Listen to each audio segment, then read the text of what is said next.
to the People Who Read People podcast. I'm Zachary Elwood. In this episode, recorded on September 15th, 2020, I talked to Dr. Omar Wasow, who is an assistant professor in the Department of Politics at Princeton and who has a PhD in African American Studies from Harvard. Wasow had a paper published earlier this year titled Agenda Seeding: How 1960s Black Protests Moved Elites, Public Opinion, and Voting. His research showed that in the 1960s, civil rights-related protests and riots, when violent, made public opinion and voting skew more conservative. The conservative shift in voting was in some areas as high as 8%. A little background here. In the early 60s, there were mainly peaceful civil rights protests, whereas in 1968, Martin Luther King Jr. was assassinated, which led to a good amount of anger and violent riots. This study came out earlier this year and got some press, as you'd expect with the protests and riots that have been happening regarding violence by police. His work generated some bad vibes amongst some people who seemed to interpret his work as saying, "Don't get angry." One piece about Wasow was titled, "No Good Deed Goes Unpunished for a Princeton Professor." In another incident, a political data analyst named David Shore, who was liberal and had worked for President Obama's re-election campaign, tweeted out a summary of Wasow's work, which read, "Post-MLK assassination race riots reduced Democratic vote share in surrounding counties by 2%, which was enough to tip the 1968 election to Nixon. Nonviolent protest increased Dem vote, mainly by encouraging warm elite discourse and media coverage." End quote. Some people were upset by that tweet. To quote from a piece about this incident written by Jonathan Chait, "In certain quarters of the left, criticizing violent protest tactics is considered improper on the grounds that it distracts from deeper underlying injustice and shifts the blame from police and other malefactors onto their victims." End quote. Long story short, some people accused David Shore of insensitivity and even racism, and the data science and consultancy firm that employed Shore fired him. If you'd like to read more about this incident, I recommend Jonathan Chait's article titled "The Still Vital Case for Liberalism in a Radical Age." In this episode, I talked to Dr. Wasow about his work and the strategies he used. We also talk about people's reaction to the work and about our current political situation and his thoughts about the future. Off topic a bit, and we don't talk about it in this interview, but Dr. Wasow has an interesting software background. In 1995, Newsweek named him one of the 50 most influential people to watch in cyberspace. In 1999, he created Black Planet, one of the first major social networking sites. You can check out Dr. Wasow's website at omarwasow.com. His last name is spelled W-A-S-O-W. He's on Twitter at Wasow, O-W-A-S-O-W. If you like this interview, you might like my last interview in which I talked to a self-described Antifa who defended some of the violent activities at BLM-related Portland, Oregon protests. If you want to learn more about the People Who Read People podcast, you can go to readingpokertells.video/blog and get episode summaries and links. Maybe worth mentioning, too, this interview is a bit off topic from the general theme of my podcast, which is usually focused on reading and predicting behavior. But I saw it as tying in with my last interview, which was about understanding the behavior of violent protesters. Also, I mainly just think this is an important topic right now for the country and want to contribute to the conversation. Okay, here's the interview. Thanks for coming on, Dr. Wasow. Thank you for having me. So let's start out with what got you interested in wanting to study the impacts of protests and riots? So when I was growing up in New York in the 80s and 90s, I was struck by how much the kind of my coming of age was defined by, kind of a tough on crime era of politics. And in particular, there was like a contrast between my parents' coming of age. They had been activists involved in civil rights activities. And, my father had gone to register voters in Mississippi. And I just couldn't quite figure out, how had we gone from the victories of the civil rights era in their coming of age period to this era of law and order in my coming of age. And that question of how we went from civil rights to law and order was just something I'd been kind of looping on since I was a teenager. And at a certain point, after spending about a dozen years working as an entrepreneur in social media, I decided to go back to school to pursue a PhD to try and understand like what led to the rise of law and order politics. Did you have a theory going in about what you'd find when you studied the 1960s era? I didn't have a clear theory, actually. I mean, there were a couple of things I was very interested in. I was trying to understand the rise of the war on drugs and rise of what we now are calling mass incarceration. But this is about 15 years ago, and I understood that there was a kind of post-civil rights rise of law and order. And so it struck me that they were likely linked, and that at least part of the rise of law and order was a reaction to the success of civil rights. But I didn't have a clear specific theory, and that's in part the gift of going back to school, is you can kind of read widely and explore lots of different angles. And so that's, in some ways, if I'd had a clearer answer, I might not have gone back to school. I was going back to sort of try and figure out, like, there's got to be a better explanation. Oh, so just to clarify, when you say swinging to the law and order side, what exactly are you referring to there? There are a couple of things that I'm talking about there. So one is in 1964, Barry Goldwater runs for president of the United States. One of the core things he's campaigning on is that he's a law and order candidate. And law and order as a kind of campaign slogan had been popular in the South for decades, but it hadn't really become a kind of national campaign slogan. And so it was interesting that Goldwater ran on it, but Goldwater lost massively to Lyndon Johnson.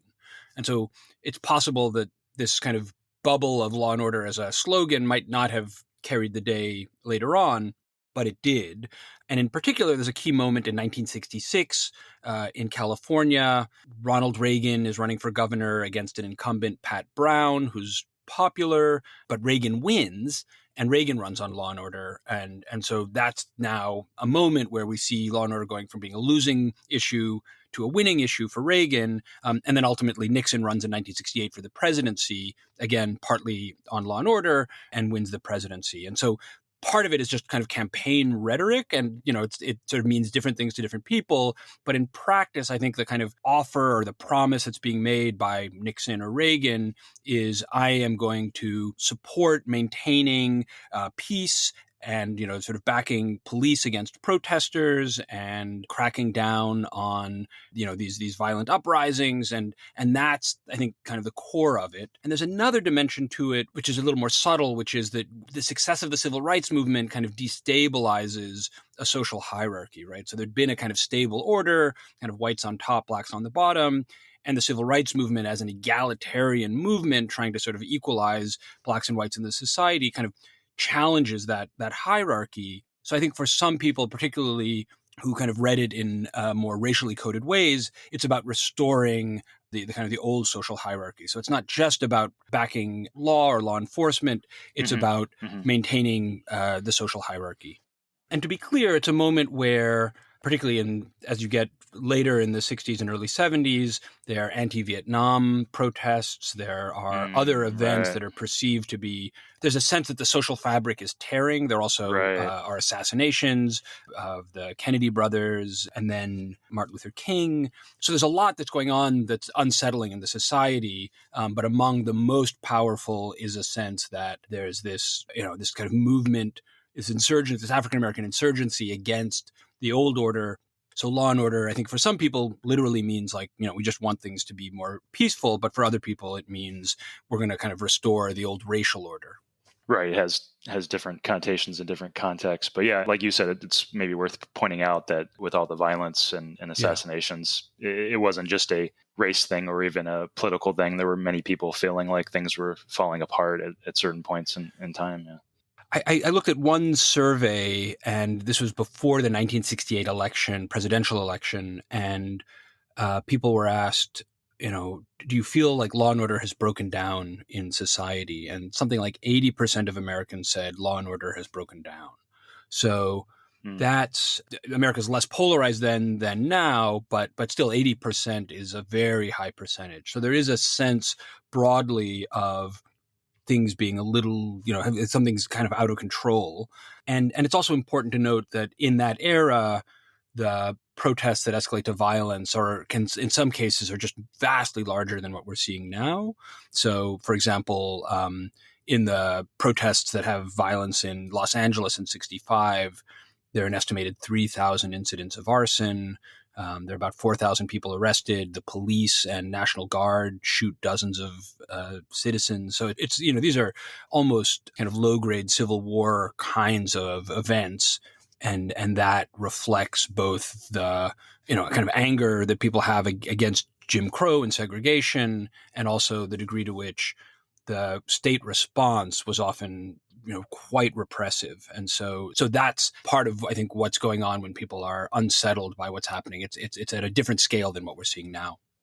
It also seems like there's different categories of things, because it seems like we've become so desensitized to some things, like mass shootings, for example. So like, even though people were bothered by, for example, assassinations and shootings back in the 60s, it almost seems like now we're just so desensitized to that aspect, and more sensitive maybe to other areas that haven't happened in a while. But it just seems like, you can imagine the mass shootings that we deal with now happening back in the 60s, and just people losing their minds, and now it's just become so everyday for us. That's right. I mean, I sometimes think about it as a kind of, if you worked at a slaughterhouse, you could go and slaughter animals and have a burger for lunch, and that wouldn't be a big deal. But if you're somebody who has, is a civilian who doesn't spend time at a slaughterhouse, you might be scared straight from eating meat for months if you saw, the slaughtering of animals. And Right. similarly, as you're saying, we kind of habituate to violence. And so, or more generally to death, right? We're in a moment right now where there are approximately 1,000 people a day dying of COVID, but that is now just become a kind of background, Right. hum in our society, whereas one shooting in a protest in Portland can dominate the news for several days, right? And Right. so if we were kind of strict utilitarians, we might say, well, the 1,000 deaths is certainly more important than the one death, but that's not really how, as you note, human psychology or the media work. Right. Then you've got, civilian deaths of people that the US government has killed overseas. And that, it's like there's so many things that, Right. depending on what the wins are, that we could be, focusing on. So if you had to sum up your findings in like a layman, using layman language, how big an Yeah. impact would you say that violent protests and riots have? So I think it's useful to kind of begin with just like a simple question of why do people protest, right? And it's like there's some injustice and people are engaging in action, taking to, the public square or the streets to try and raise awareness about that issue. And what we see, across American history, right? I mean, this is like in the First Amendment, right? There's a kind of you have a right to assemble. Is that this kind of embodied speech, showing up and trying to raise the profile of your issue, is it's a kind of funny thing, right? Because almost nobody directly observes a protest, and so the way protests often work is through the media. And what I found in my research is that protests that were big and peaceful could be effective, but oftentimes the media didn't really pay that much attention to a protest in which there wasn't much drama. I was reading a history of news, and there's this one quote from a reporter who says, this unprecedented picket line in Hattiesburg, Mississippi, is a dull story. Blood and guts are news, right? And so violence is a very powerful way of capturing the media's attention. But the challenge, and this is what I find later in my work, is that the people who are instigating violence are often portrayed in the media as the bad guy. And so when protesters are largely peaceful, and you see the segregationist police shooting fire hoses at protesters or sticking dogs on protesters, you get very sympathetic media coverage, oftentimes nationally and even internationally. And so when the state is engaging in violence against protesters who are perceived to be peaceful, it helps the protest movement, although individual protesters are obviously at risk of injury and trauma and death. Conversely, when protesters engage in more aggressive resistance to that kind of state repression, and you have either protester-initiated violence or both protester-initiated violence and state violence together, that gets covered more as a crime story. It's not a story Hmm. about a redress of rights. It's a story about crime and riots. And that tends to move public opinion into, as we were talking about, kind of a concern about law and order. So now to come to the heart of your question, right? So how much is a protest moving, say, voting behavior? What I found was that nonviolent protests increased. If you were within about 100 miles of a nonviolent protest, with the assumption that gets covered on the media and kind of helps shape public opinion, that those counties that were near nonviolent protests vote about 1 to 2 percentage points more liberally. And counties that were near protests that escalate to violence, but again, protester initiated violence here, I find those counties vote about 2 to 8 percentage points more conservatively. Mm. So 2 to 8, that's a pretty big percentage point. Yeah. So you used a pretty clever idea for figuring out how to study how the protests affected these different regions, different local areas. You used the weather. And can you talk a little bit about that and how you arrived on that solution? Yeah. So, a classic thing that almost everybody has heard, right, is that, correlation is not the same thing as causation. And so in some of my analyses, I make, I think, a pretty strong case that I'm comparing in the initial analyses a county to itself over time. And we find that, that positive relationship between nonviolent protests and more voting for the Democratic Party, and a kind of conservatizing effect of protests that escalate to violence. Because I'm comparing a county to itself, it controls for a bunch of things that are kind of the traits of that county, plus I'm controlling for a bunch of other things. But even with that, it's still hard to know, are you really picking up a causal effect of protests? And so what we really want, if we could, if we had godlike powers, we would want to randomly assign protests to different counties and then sort of see, like a medical study, did the counties that had a protest, behave differently in an election than the ones that didn't have a protest? And we can't do that, obviously, but what I do use is rainfall, where there's a lot of evidence, both I find in kind of archival newspaper accounts, but also in other social science, that when it rains, intuitively, fewer people go outside, and that dampens gatherings. Everything from Tea Party gatherings to protests in the '60s. And so by using rainfall, I'm able to kind of approximate random assignment of protests. In particular, I focus on a set of violent protests that follow Martin Luther King Jr.'s assassination in April of 1968. So there's a brief period in April following his assassination where there are about 137 protests that include protester-initiated violence, and I basically use rainfall to predict whether a protest happens. So you can think of rainfall as being like a coin toss, randomly assigning some places get the protest, some places don't. And then I see in the places that had more rainfall, where there was less likelihood of being a protest, do they vote more we expect, given their past voting behavior? And the ones that had less rainfall, where we expect more likelihood of a protest, do they seem to vote more conservatively? Or it could be that they vote more liberally. Like, I'm running a regression here, and I don't have I'm just kind of testing which direction the effect might go, or might there be no effect. And what I find is that in places where there's less rainfall, which is to say more protest activity, those places vote, again, about 8 percentage points, 6 to 8 percentage points more conservatively in 1968 than the ones that have more rainfall. It's possible that rainfall is predicting voting. Rainfall in April is predicting voting in November, but the most obvious, through some other channel. Hmm. But the most obvious thing is it's happening through protest activity. And I do some other robustness checks to show that it's very unlikely to be anything but protest activity. Interesting. Yeah. Was that an original idea, or did you see other studies that use the weather like that? So it's in economics, using rainfall as what's called an instrument, as a kind of a way to approximate random assignment, has been used a fair amount. And then there are two economists, last names Margot and Collins, who used this approach of rainfall around King's assassination to estimate a kind of a causal effect of violent protests. So I can't take credit for it. I mean, there are extensions I did to try and kind of build on that approach, and so I still am proud of the work I did. But Margot and Collins get the credit for that idea of using rainfall around King's assassination. So, compared to being able to study the local effects back then, Do you think now, with so much national news coverage and such a fast, continuous news cycle now, that it's possible to do that kind of study now? It's a great question, and I think your intuition is right that our politics are increasingly nationalized, and so an event in Portland might have some influence nationally, or an event in Minneapolis clearly has had an influence on national politics. Like Fox News playing Portland constantly, putting That's right. Portland.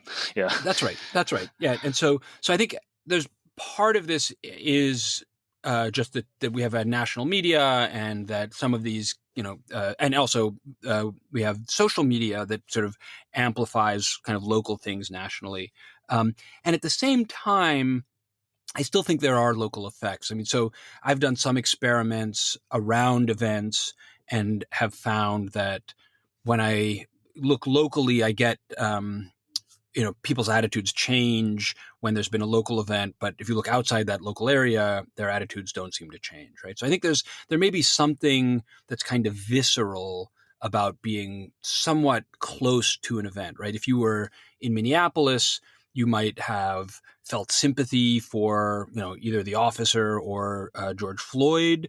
That's like, those are local people, and you also might be someone who goes out and protests, but you also might be somebody who's freaked out about the police station going up in flames. And so I think there's just something very visceral about proximity. But I also think you're right that almost certainly the dynamics have changed partly because our media are more national. It's a random thought I just had. Did you read the book by Seth Stevens Davidovich called Everybody Lies, about studying Google Trends by any chance? I haven't read that book, but I've read a number of his papers and seen him talk and like his work. It seems like you could study some local effects there too, like getting a sense of the concerns of people locally by searching for riot related news or protest, the word choice. It seems like you could probably find something there too. Yeah, just around. That's exactly right. There's a paper that I was just looking at today by an economist who was, I think, at Arizona State University. He used people's searches on Google and found that where people were searching, I think words included riot, I don't remember what else, that people were going to local stores at lower rates. In other words, they were shopping outside of their home less often. And his intuition, and I didn't look deeply into the paper, so I'm not in a position to say much about it as credible or not. But your intuition that that Google searches would be a good way to get at this is right, and it would also help us get the local variation, which is sort of core to what I look at in the 1960s. And again, there's some evidence in his work that we are seeing local effects, that there is a way in which it's going to vary. And actually, his point in the paper, which is not inconsistent with your point about Fox, is it might be that the local effects are actually not about that you're near the protest, but that maybe you're in a place where it's just getting hyped up more, or you're more anxious. Like there are these weird data points from the 2016 election where some of the people who are most concerned about immigration from Latin America are in places like Maine, and it's just sort of like what's that about? And I think if you're in a place that's maybe very homogenous and it's an older population, that might be more unsettling than if you're in Texas or California, where it's just much more common. And so the fear that people might have may not be directly related to the actual any real threat. Right. But you're right that Google search will help you identify some of that variation. Yeah, and like you said, I think social media feels like a big accelerator of various things these days. To me, it's a big cause of polarization and anger and kind of alienation in general. And it just seems like the digital world has become such a kind of a hall of mirrors, of allowing people in the Midwest to be really scared about what's happening in Portland, which is kind of wouldn't have happened so much in a few decades ago, I don't think. It's interesting. Yes, I mean, I think you're absolutely right. But I have a colleague, and Andy Guess, who's done interesting work on social media news consumption, and it turns out, you're with a podcast and other things, sort of technically savvy, and I think of myself as somewhat technically savvy too. It turns out most people don't change the default page on their browser. And so that means that a huge percentage of people's online news consumption is like Yahoo News and Microsoft News. and that actually only a relatively small percentage of people are the hyper-partisan news consumers. And they certainly matter because they are influential and The loudest. their Yeah. voices are louder. Um, but it's also easy to miss how much that, it's actually not, MSNBC and Fox are not defining, what people are talking about as much as we might think, Right. and social media. And actually, one other, sort of funny detail, I have another colleague who's done work on this, and it turns out the real effect of cable news and cable more generally is not that some people, watch MSNBC and Fox as much as it is that when you move from an era where you have 3 channels, and if you turn on the TV at 7 p.m., your only choice is news, to an era of cable where there are hundreds of choices, and now I can watch sports or, the Real Housewives of Beverly Hills, is that in the pre-cable era, there were a huge number of people who were disinterested in politics but became more engaged because they watched the evening news because that's all they could watch at that hour. And as you increase choice, there's this huge sort of center of people who are not very politically engaged, who essentially drop out of consuming news and in many ways drop out of politics. And so there's this kind of hollowing effect that the people who are left consuming a lot of news are the partisans, but it's because the non-partisans or the disengaged, are being entertained. Yeah, and then I think that's a big factor too in the social media playing a role in polarization, because just by giving the perception of polarization, it leads to each side becoming more polarized. But anyway, that's a whole other topic. Yeah, sorry, because my colleagues have written on this, I get a little excited. No, I love talking about the social media stuff. Yeah. So one other thing that's important about social media is, if we think about the origins of this kind of moment of protests, and why did we have this wave of unprecedentedly large protests across the country. And it's really the video of George Floyd's killing that sparks this. And that video is taken, the one in particular that really mobilizes people is 17-year-old teenager Darnella Frazier, who has the presence of mind to bear witness to this act of state violence and document this moment. And she, from what I understand, posts the video to Facebook at like 2 a.m.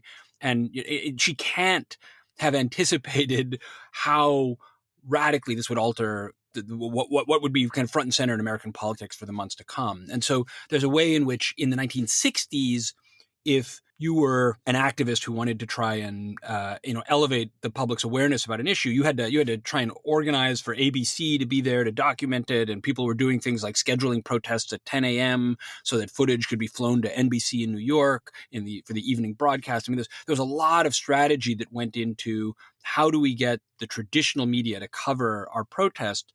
And now anybody who has a smartphone is in a position to do that kind of citizen journalism that can very powerfully change the national conversation.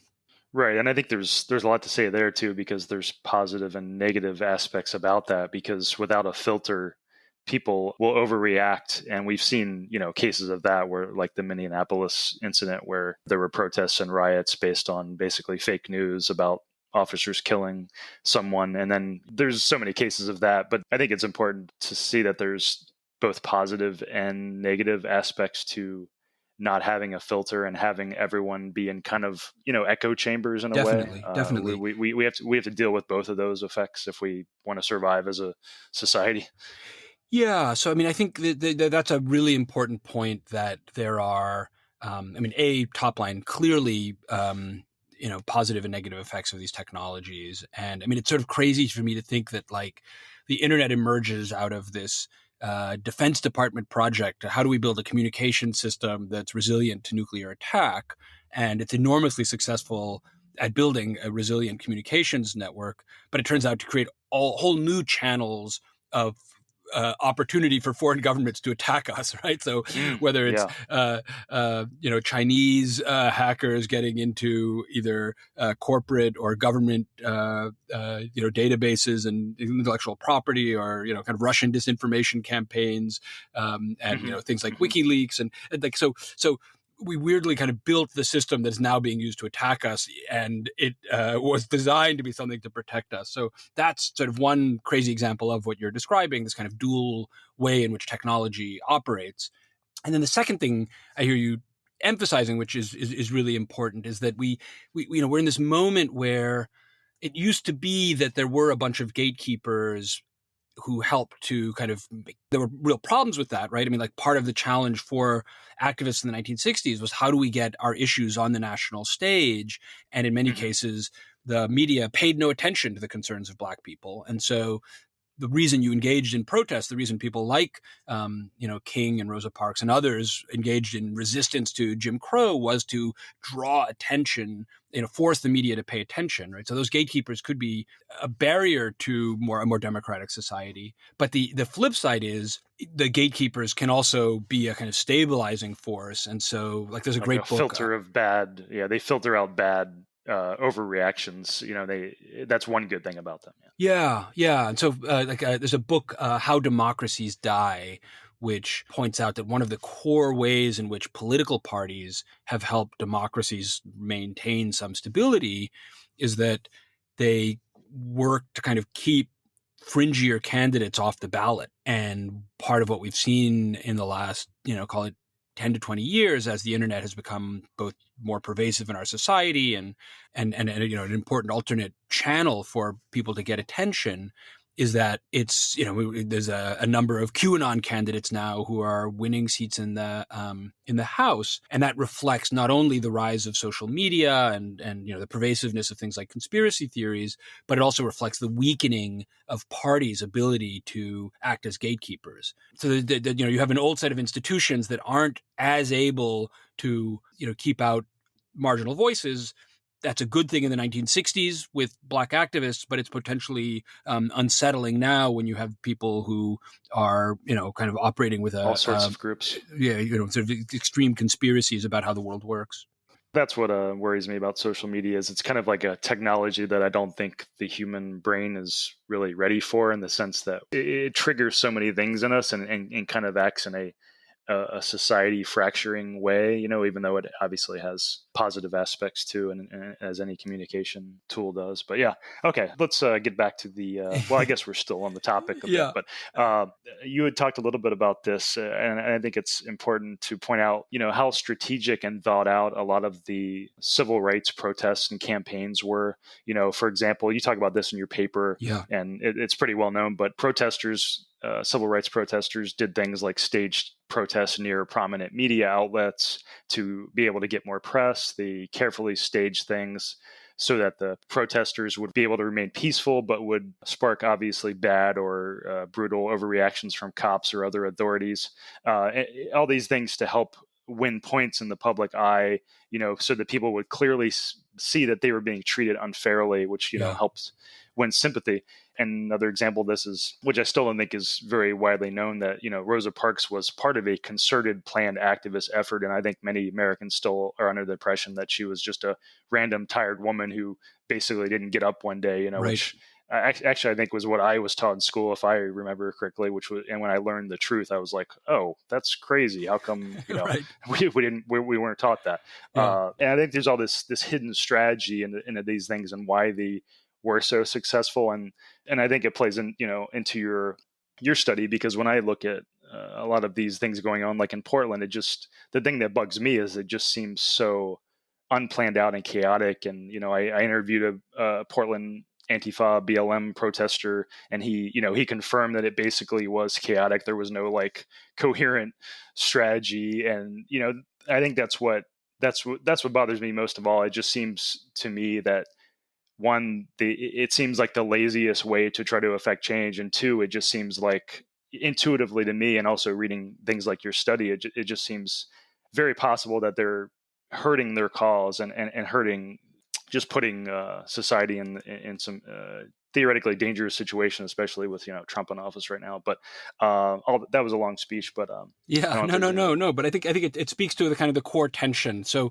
the way I think about this is every activist out on the street is kind of juggling two core motivations. One is to express their anger their frustration about some injustice, but the other is to try and kind of change the larger world. And often those can be in tension, right? That, like, if you're just angry about something, you're not really focused on what other people think. And conversely, if you're really focused on persuading other people, you sometimes have to put your own feelings second, right? Which is like, can be really hard.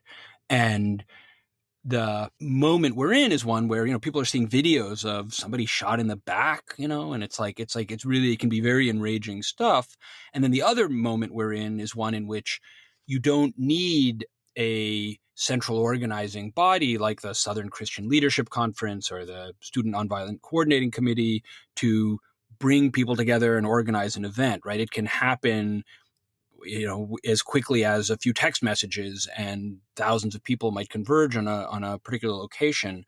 And so the challenge, the gift of that, what a scholar named Zeynep Tufekci calls this kind of network public square, is that, like, it's possible for these highly spontaneous movements to emerge and mobilize really quickly.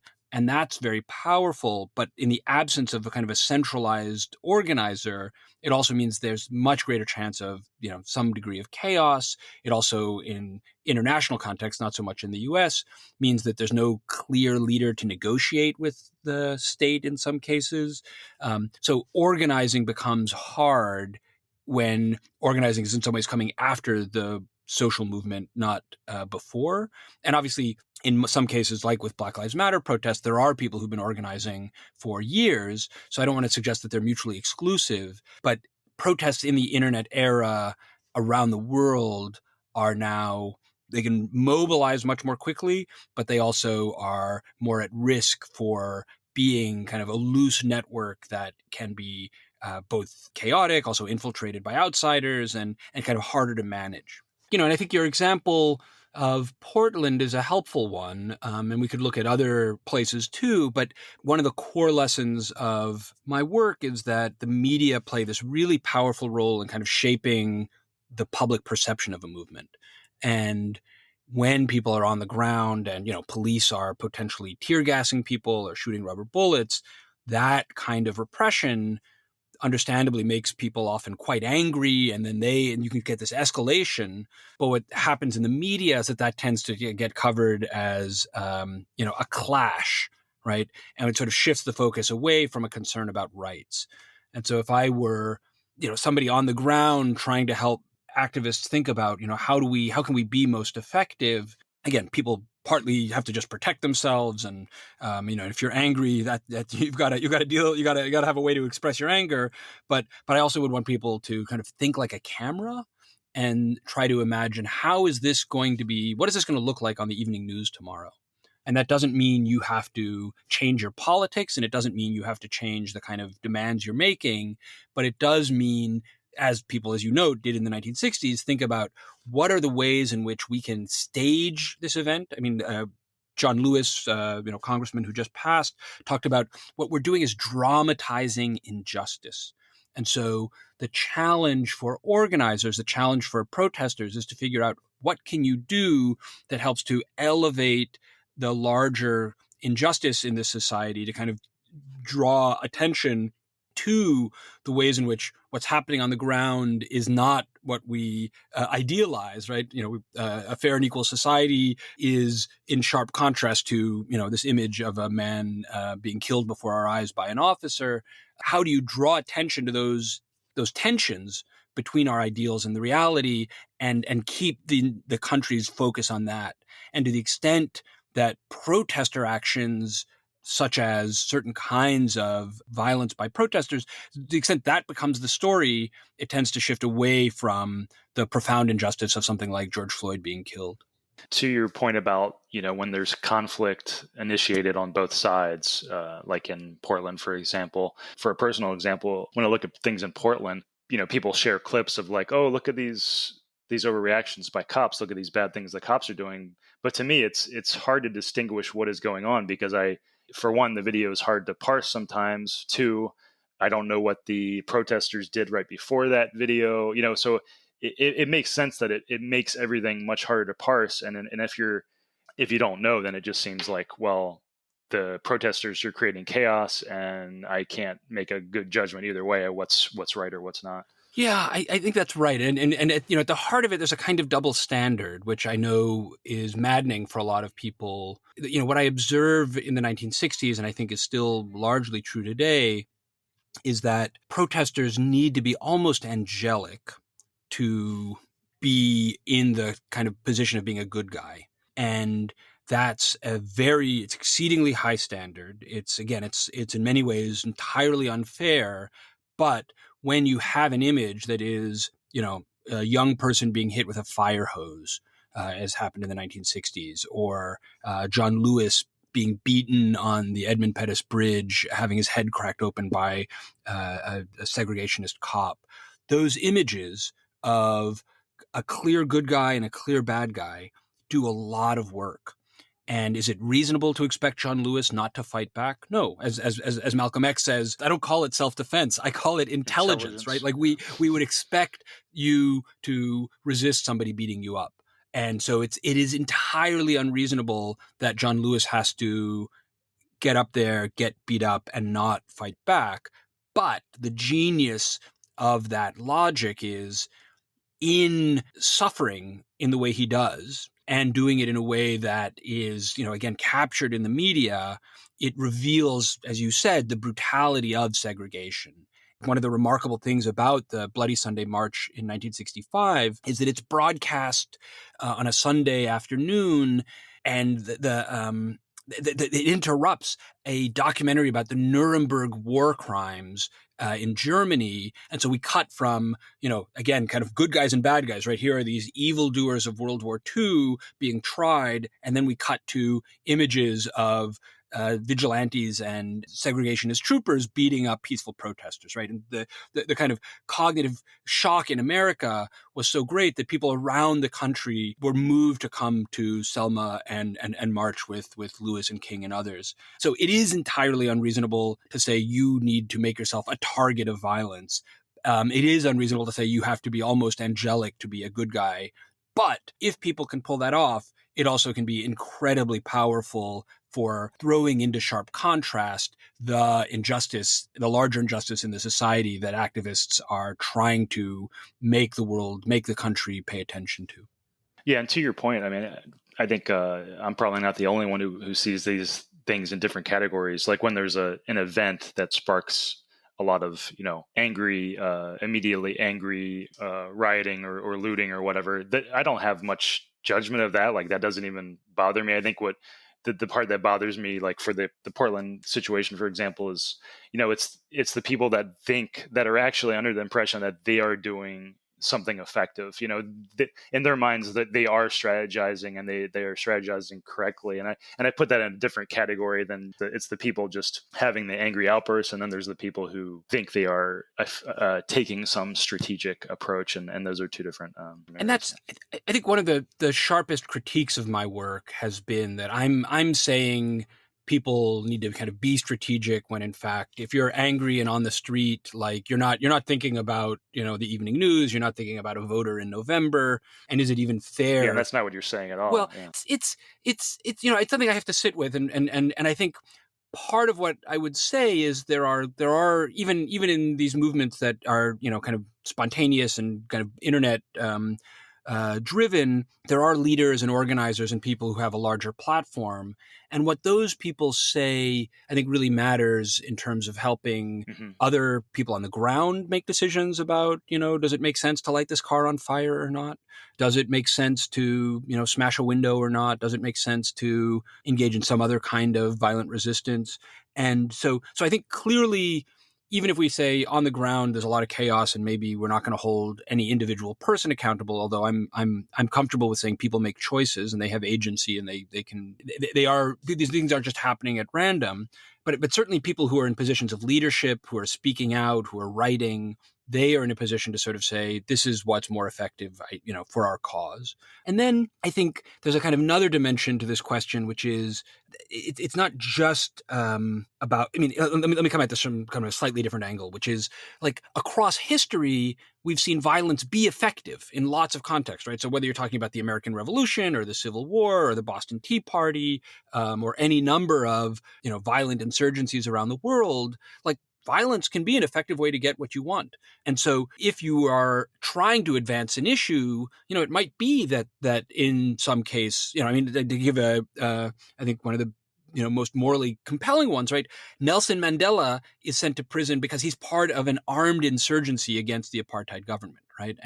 Or there are, there's armed resistance under the Holocaust there's Jewish resistance to the Nazis. That's armed resistance, right? And so in those kinds of cases, we would say that seems like a pretty moral claim to violence as a way to advance your cause. And the slight difference in the U.S. case is there's a really vibrant media. And yes, the white majority media had largely ignored the concerns of African Americans. But when things happen, they start to cover these events. And, when the protests happen. And so because there's essentially a functioning civil society, even if the South is only semi-democratic, it means that you have this other channel with which to make change. And so then the tension becomes, okay, as activists, do we want to go the Jewish resistance to the Holocaust route? Do we want to go the American Revolution route?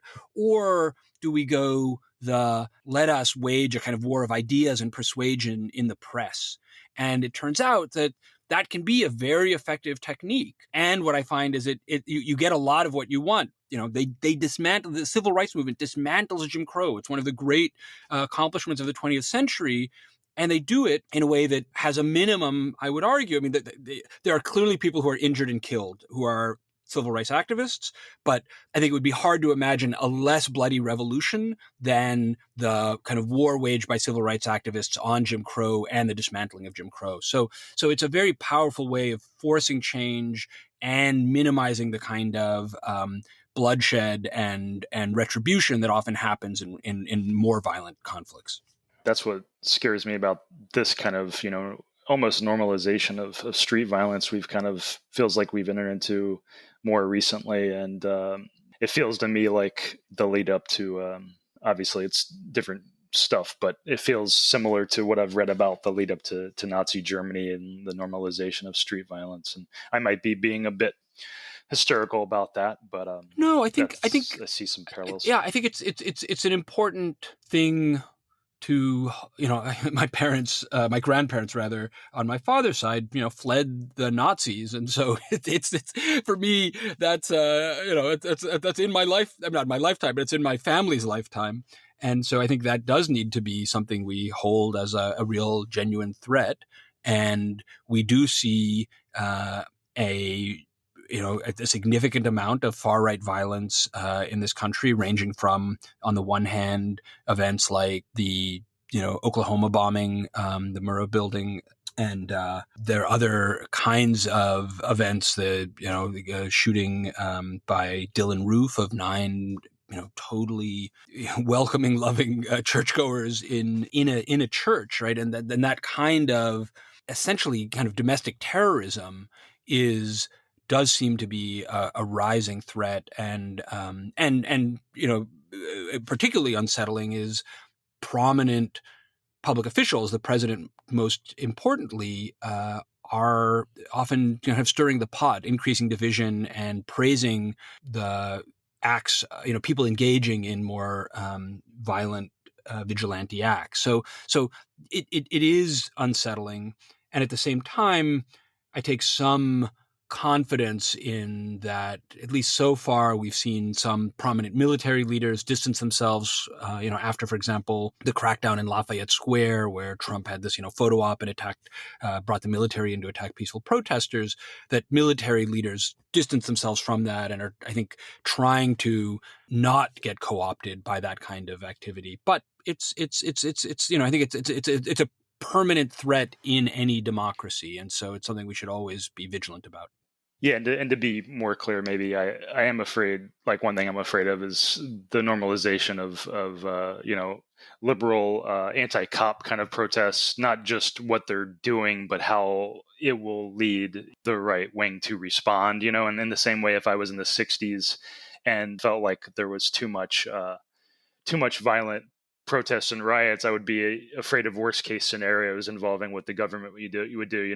That's where I'm at now, where it's like, one, I don't think it's effective strategizing, and I'm kind of disheartened that so many people make excuses for some of the more violent militant stuff. And that's one case. And then my second fear is, what it will lead to in a broader sense. Yeah. Yeah. So I just want to make that more clear. Yeah, no, no. And I think what, another thing I think people have struggled with a little bit with my research is this idea that there are people who both care about rights and equality and care about order and are, don't want to see rising levels of disorder or violence.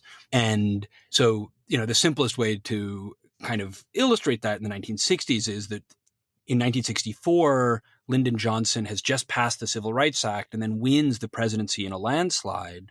But by 1968, as I've mentioned earlier, like Nixon wins at running on Law and Order, and in order for that to, for that switch to happen, there have to be voters who were Johnson voters in '64 and Nixon voters in '68. And in statistical analyses that are not in the paper, but that I've been working on this summer, the protests, one of the things that's a really good predictor of whether somebody switches from Johnson to Nixon is their attitudes about protests. And if you think that the way, that we need to bring down the full force of the law against violent protests, you're much more likely to switch from Johnson to Nixon.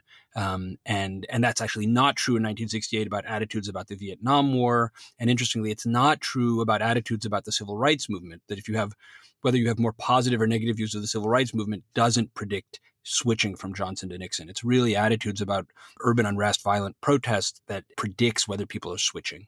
Yeah, I was kind of surprised by some of the bad reactions to your work. It seems like a lot of times these days people take things in the worst possible interpretation. I mean, to me, you weren't saying, like you said, you weren't saying don't get angry. You were saying for the people that want to strategize about these things, here are things to keep in mind. Yeah. It's not, Yeah. and that's two separate things. You're not going to stop people from being angry. People are going to be angry. It's like, it's what do you do when you get down to strategizing about making change? That's a good distinction. Yeah. Seems like there's quite a few factors present that play a role in how these protests and things have played out, and also in people's reaction to your work. It seems like there's factors like Trump being president, obviously, and that causing people to be liberals to be much more angry, understandably. There's the white guilt issue, and which is generally present, but that's been increased by Trump and various racial tensions. And then you've got COVID-related financial desperation and anxiety, which I think has kind of elevated the level of activity at these things. Do you see those factors being present in all of these things? Yeah, I think, a classic problem in any protest is organizing people, coordinating them. And if everybody has a different schedule where it's like, I got to pick up my kids at 3 and I've got, my shift starts at 6, it becomes harder to get a lot of people to show up in one place at one time in March. And so one of the things that I think contributed to the dramatic national and actually international, I think by the estimate was over 10,000 protests in the US and about 9,000 internationally, all around Black Lives Matter, is that in some ways our schedules were a little bit more free, that allows people who might have been angry before but had to go to work are able to kind of hit the street and make their voice heard. The other thing that I think is really powerful about this moment, that's a little bit an echo of Emmett Till being lynched in 1955 or Rodney King being beaten in 1992, is that the images of George Floyd were especially shocking. That seeing him cry for his mother, seeing the utterly callous indifference of Derek Chauvin, Officer Chauvin, resting his full body weight on Floyd's neck, like that was shocking in a way that I think angered people and moved them to action. And yes, I think you're right that there's a kind of Trump fatigue, or fatigue isn't even the right word, because that suggests people are kind of going to fade off, settle down. It's a Trump discussed, where the sort of a large portion of the public is just through with him, and he just kind of keeps stirring the pot. And so in that moment, I think all of that comes together and helps to channel people's anger about racial inequality into mobilization and directing, and a kind of counter punch to Trump's often very violent rhetoric and aggression. Yeah, I mean, conservatives like to mock the idea of Trump derangement syndrome, like the idea that liberals have gone crazy in response to Trump, which, in a sense, I think it's true in the sense that it is an understandable reaction to having such a horrible, unstable leader. There's several ways in which this is exaggerated our responses to several things, both in good and bad ways. Right. But yeah. Yeah, no. I think there is an anger about norms being. I mean, I think part of what's hard for our country, but more generally, the people who went out to mobilize, is that there's. I mean, at its core, a protest is a way of saying politics as usual is no longer acceptable, and business as usual is no longer acceptable, and we are engaging in a disruption of the status quo to try and move the world closer to the way we dream it could be. And Trump's violation of norms, violation of laws often go unchecked by the Senate, by things like inspector generals. There's just all of this apparatus that is supposed to kind of keep our government operating within certain rules. And so I think part of what you're rightly observing in terms of these protest movements is, while the core of it is absolutely about trying to advocate for a reform of police and emphasizing the kind of the moral claim that is Black Lives Matter, I think there's another element of it, which is the kind of norm violation and to be frank, law violation that we see going on in Washington. It needs to have a response. It's kind of maddening. Protests are a kind of democratic counteraction to authorities.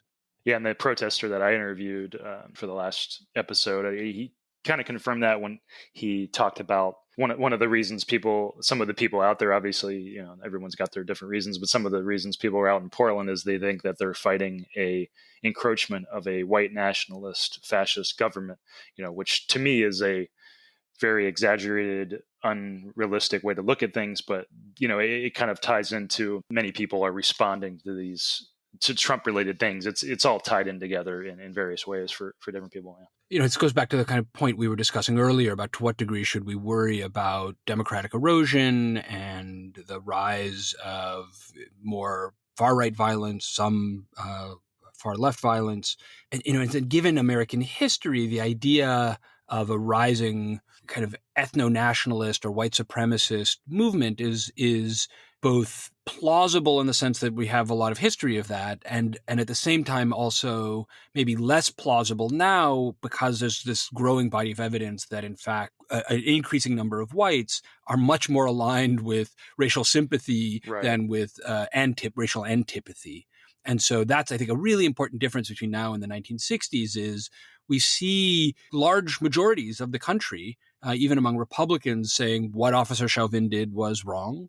And even when people are condemning violent protests, they are often saying, I sympathize or understand why people are angry and why they're marching. And that reflects a kind of sea change among white attitudes that's not uniform or universal, but does reflect an important shift and should give us some hope that the idea that there might be a kind of resurgence of a kind of Jim Crow politics, while it is present to a degree already in a lot of the policies Trump has endorsed, is not actually supported by a majority of the country, right? Trump doesn't win a majority of the vote and is currently trailing in polls. And so it's both, a real threat. And you look at things like immigration policy or attacks on the census or attacks on voting rights. But it's also something where, whether it's protests or courts, there has been a really vigorous counter mobilization, and it's not clear that reflects the main of the American populace.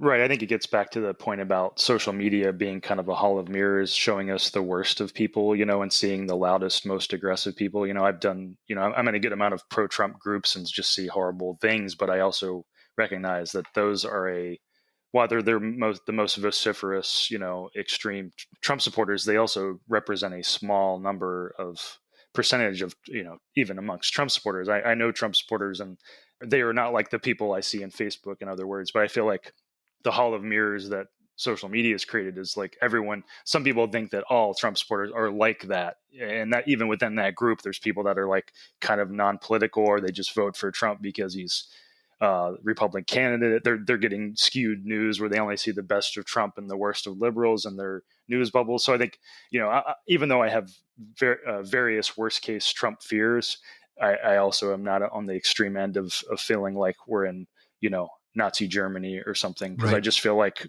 there's various parts on the spectrum where you can be more afraid or less, and probably on like the 7 out of 10. Yeah. I mean, I think the thing that's one thing that can be confusing about using, Nazi Germany as the reference category is that it's a continuum, and democratic erosion can look like Hungary or the Philippines or Yeah. Turkey or any number of countries that are, still have elections, still have, in some cases, something of a free press, but maybe that's diminishing in places like the Philippines. They're now, arresting broadcasters under bogus charges. Some more slow But death. if you control the state and the courts like that, you can slowly erode the degree to which a society is a free society. But as Right. some political scientists have shown, most people, most of the time, are primarily concerned with, are my kids safe? Are they getting an education? Do I have a paycheck? Am I, am I at risk of a pandemic? And so the kinds of things that you or I might be concerned about in terms of civil liberties are often not most people's primary concerns. And that means that even semi-authoritarian or kind of weak democracies can be comfortable places to live. And it's obviously not so fun if your kid is pulled out of his bed at night by military or vigilantes, but that's rare enough that a lot of people make do. That's I think the more realistic kind of fear about what could happen in the United States is that It's the vulnerable we just people. Yeah. there's sort of erosion, democratic erosion over time, and that poses a larger threat. But it doesn't. We don't just converge to Nazi Germany. It's more a bunch of things we think of as sacrosanct Hmm. become less so. Yeah, which I think has already happened, and I think will continue to happen if Trump is reelected. Yeah. You had written a piece a couple months ago where you said that initially you thought the George Floyd responses, post George Floyd responses, resembled more of the late 60s civil rights protests that were more aggressive and violent in the wake of MLK being assassinated. A little bit later, you said that the George Floyd protest, turned into more something like the early 60s civil rights protests that were more peaceful and more effective. And so you seem to be pretty optimistic in the sense that you saw a lot of positive things happening, a lot of positive changes happening. And I'm wondering, do you still feel as optimistic as when you wrote that piece? So I think it's helpful. It's a good question. I think it's helpful to think about, what is a violent event, right? And what is a nonviolent protest? And often these things are very complicated. There might be thousands of people out on the street and some broken windows or a car lit on fire. And if 2% of the people engage in violence, is it a violent event? Is it a peaceful event? And so in the initial period, there were lots of peaceful protesters and some protester-initiated violence, and the news media was very focused, as it often is, on the kind of more dramatic, violent episodes. But very quickly, the events became overwhelmingly peaceful. And so there's one study that looked at, again, approximately 10,000 events in the US and found that 93% of them were totally peaceful, 7% have some protester-initiated violence, and a very small number have anything really significant. So if we think about thousands of events and really just a handful that stand out in our mind as having protester violence, like Minneapolis or Portland, And again, in cases where there's also significant state repression as part of that escalation, it, I think, has been consistent with my kind of reading a couple months ago, which is that overwhelmingly these events have been peaceful. Overwhelmingly, that's how the public understands them. And that means that these are seen in these kind of two competing narratives more as a claim for rights and less as a kind of, an issue of crime. And clearly, the president has gone to great lengths to try and highlight the protests in criminal terms. But in the context of a recession, in the context of a pandemic, also importantly, in a context where he is often somebody perceived not as a source of calm, but as a source of chaos himself, it doesn't seem to have moved the public to his side. And so I think that does suggest that this looks more like 1964, a sympathetic movement, and a candidate in the case of, I'm forgetting now, who runs on Law and Order 1964. I referenced him earlier. Goldwater. Yeah, thank you. That it's not, people don't trust Trump as a source of calm, and that's hurting him. Two other just quick things around kind of how this is playing out in the election. One is the country is so polarized, and people basically, we've had the Trump show for almost 4 years now, and actually, if you count the campaign, more than 4 years, and people are just, they have made up their minds. There's just not a lot of people who are undecided about Donald Trump. So new information, an event where there's violence in Portland just doesn't move the needle that much because people already have a pretty strong impression of Donald Trump. And that makes it much harder for him to kind of try and mobilize a new thread or a new issue because it's just, about half the country is done with him and about 40% loves him. So there's still some people in the middle, but it's hard to win an election if half the country is already kind of fed up. And so that I think is another really big factor is this combination of partisanship and people having already made up their minds about Trump. And so protests matter, but in some ways they matter more for people sort of saying, well, okay, yeah, I care about racial injustice or I don't, and that's going to influence my vote. But the people who are really concerned about law and order were largely in his camp already. So it doesn't seem to be moving people in the way that it did in the 60s.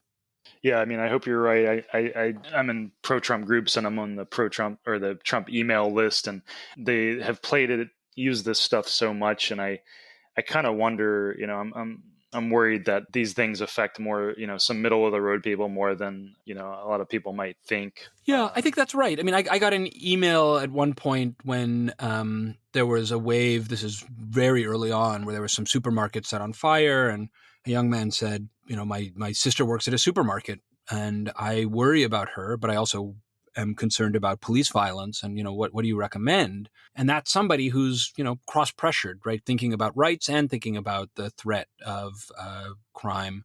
That is somebody who might go either way if Trump's promise of law and order is compelling.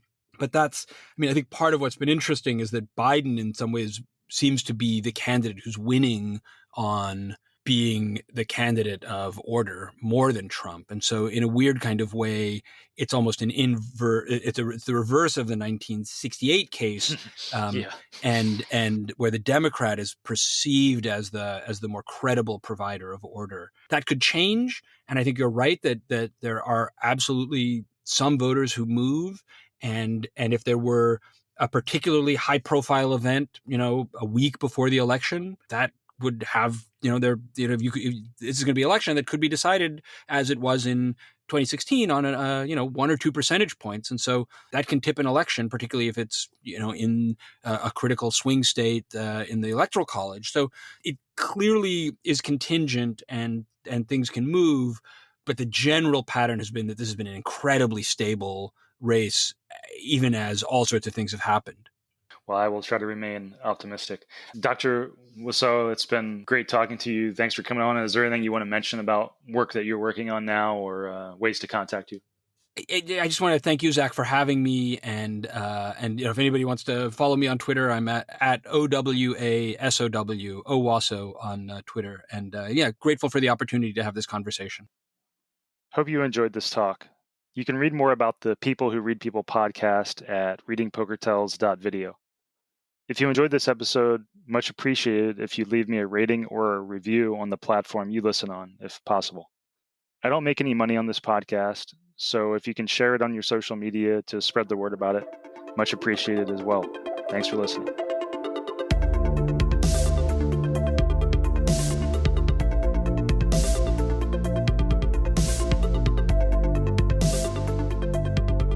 Music by Small Skies.